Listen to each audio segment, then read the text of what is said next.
Trading জগতে ঢোকার পর অনেকেই একটা কমন প্রবলেমে পড়েন। এত চেষ্টার পরেও লাভ করাটা কেন এত কঠিন মনে হয়? আজকের এই আলোচনায় আমরা ঠিক এই কারণগুলোই খুঁজে বের করার চেষ্টা করব আর দেখব সফল হওয়ার জন্য একটা সলিড সিস্টেম কিভাবে বানানো যায়। প্রশ্নটা বেশ সোজাসাপটা, তাই না? আসলে ট্রেডিংয়ে বেশিরভাগ মানুষই যে ব্যর্থ হয়, এটা তো আর নতুন কিছু না। কিন্তু কেন হয়? এর পেছনে কিন্তু কোনো রকেট সায়েন্স নেই। আসল কারণটা হলো একটা সলিড সিস্টেমের অভাব। চলুন জেনে নেওয়া যাক সেই সিস্টেমটা ঠিক কী। আচ্ছা, তাহলে আসুন মূল আলোচনায় ঢোকা যাক।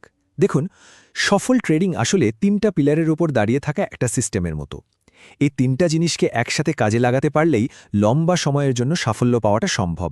এই ৩টি স্তম্ভ হল আমাদের প্লেবুক, আমাদের মাইন্ডসেট আর আমাদের সেফটি নেট। তো প্রথম পিলারটা হলো, ধরা যাক এটা আমাদের প্লেবুক, মানে আমাদের ট্রেডিং স্ট্র্যাটেজি। সোজা কথায় এটা হলো আমাদের গেম প্ল্যান, যা আমাদের বলে দেবে আমরা কি করব আর কখন করব। মানে কোন অ্যাসেটটা কিনব আর ঠিক কোন সময়টায় বেচব, তার একটা একেবারে নির্দিষ্ট পরিকল্পনা। আচ্ছা, আরেকটু গভীরে যাওয়ার আগে একটা জিনিস পরিষ্কার করে নেওয়া দরকার। দেখুন, শর্ট টার্ম ট্রেডিং আর লং টার্ম ইনভেস্টিং কিন্তু একদমই এক জিনিস না। ট্রেডিংয়ের মূল লক্ষ্য হল অল্প সময়ে দামের ওঠানামা থেকে লাভ বের করে আনা, আর অন্যদিকে ইনভেস্টিং মানে হল লম্বা সময়ের জন্য সম্পদ তৈরি করা, যেটাকে বলে বাই অ্যান্ড হোল্ড। আমরা এই আলোচনায় মূলত শর্ট টার্ম ট্রেডিংয়ের স্ট্র্যাটেজি নিয়েই কথা বলবো। তাহলে একটা ব্যাপার খুব পরিষ্কার করে বুঝতে হবে, একটা ট্রেডিং স্ট্র্যাটেজি মানে কিন্তু শুধু একটা আইডিয়া না, এটা হলো একদম পাথরে খোদাই করা কিছু নিয়ম, যা কোনো অবস্থাতেই ভাঙা যাবে না। কোন স্টকে ট্রেড করতে হবে, কখন ঢুকতে হবে, কখন বেরোতে হবে, সব কিছু আগে থেকে ঠিক করা। কারণ এই নিয়মগুলো ছাড়া ট্রেড করা আর জুয়া খেলার মধ্যে আসলেই কোনো তফাৎ থাকে না। চলুন একটা সহজ উদাহরণ দিয়ে ব্যাপারটা বুঝি। এই যে মিন রিভার্সন টু দ্য 20 EMA স্ট্র্যাটেজিটা, এটা খুব কমন। এখানে দেখুন কি সুন্দর করে 4টা স্টেপ বলে দেওয়া আছে। প্রথমে দেখতে হবে স্টকটা আপট্রেন্ডে আছে কি না। এরপর দাম যখন 20 EMAর কাছে নেমে আসবে, তখন ধৈর্য ধরে অপেক্ষা করতে হবে একটা রিভার্সাল সিগন্যালের জন্য। যেই সিগন্যালটা পাওয়া যাবে তখনই ট্রেডে এন্ট্রি নিতে হবে, আর সাথে সাথেই একটা স্টপ লস সেট করে দিতে হবে। এটাই হলো একটা নিয়মভিত্তিক স্ট্র্যাটেজির দারুণ উদাহরণ। তো আমাদের প্লেবুক তো রেডি, এবার আসা যাক দ্বিতীয় পিলারে। আর এটাই হলো সবচেয়ে কঠিন পার্ট, আমাদের ভেতরের খেলাটা, মানে আমাদের মাইন্ডসেট। একটা দারুণ স্ট্র্যাটেজি থাকার পরেও বেশিরভাগ ট্রেডার কিন্তু এই মানসিকতার যুদ্ধেই হেরে যান। এই কথাটা একবার খেয়াল করে দেখুন, মানেটা কি দাঁড়ালো? এর মানে হলো আমাদের ব্রেন যেভাবে কাজ করে, বিশেষ করে ভয় বা বিপদের সময়, সেটা ট্রেডিংয়ের জন্য একদমই ঠিকঠাক না।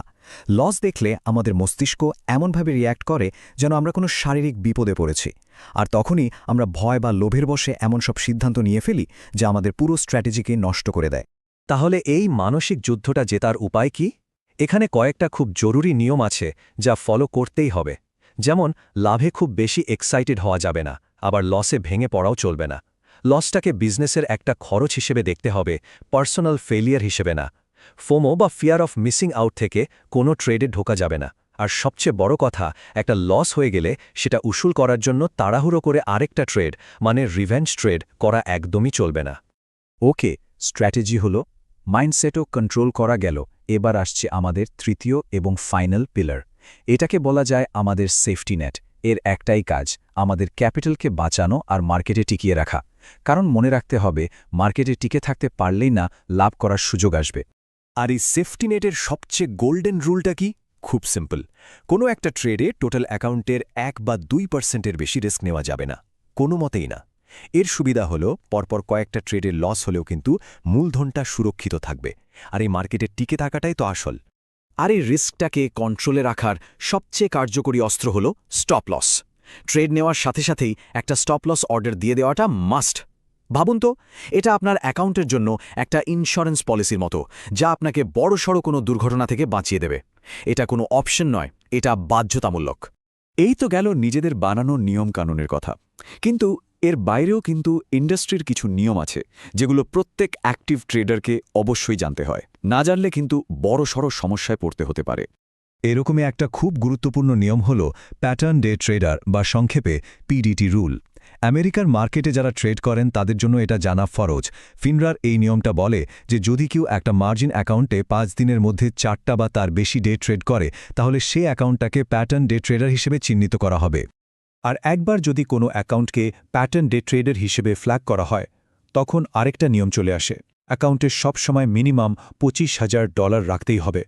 এর নিচে নামলে অ্যাকাউন্ট রেস্ট্রিক্টেড হয়ে যেতে পারে।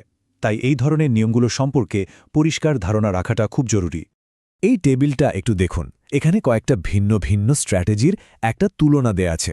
খেয়াল করার মতো বিষয় হল প্রত্যেকটা স্ট্র্যাটেজির নিজস্ব বাজার, নিজস্ব সাকসেস রেট আর নিজস্ব রিস্ক প্রোফাইল থাকে। যেমন 20 EMA রিভার্সন একটা ট্রেন্ডিং মার্কেটে ভালো কাজ করে, আবার ফিবোনাচি এন্ট্রি হয়তো শক্তিশালী পুলব্যাকে বেশি কাজে দেয়। আসল কথা হলো কোনো একটা স্ট্র্যাটেজি সব বাজারে কাজ করবে এমনটা কিন্তু না। এতক্ষণ ধরে আমরা যে 3টা পিলার নিয়ে কথা বললাম, স্ট্র্যাটেজি, মাইন্ডসেট আর রুলস, এই সবগুলোকে যখন একসাথে মেলানো যায় তখনই কিন্তু একটা সত্যিকারের ট্রেডিং এজ তৈরি হয়। এই এজটাই আপনাকে বাকিদের থেকে আলাদা করে দেবে। এই স্ক্রিনের সহজ সমীকরণটাই কিন্তু সবকিছুর মূল কথা।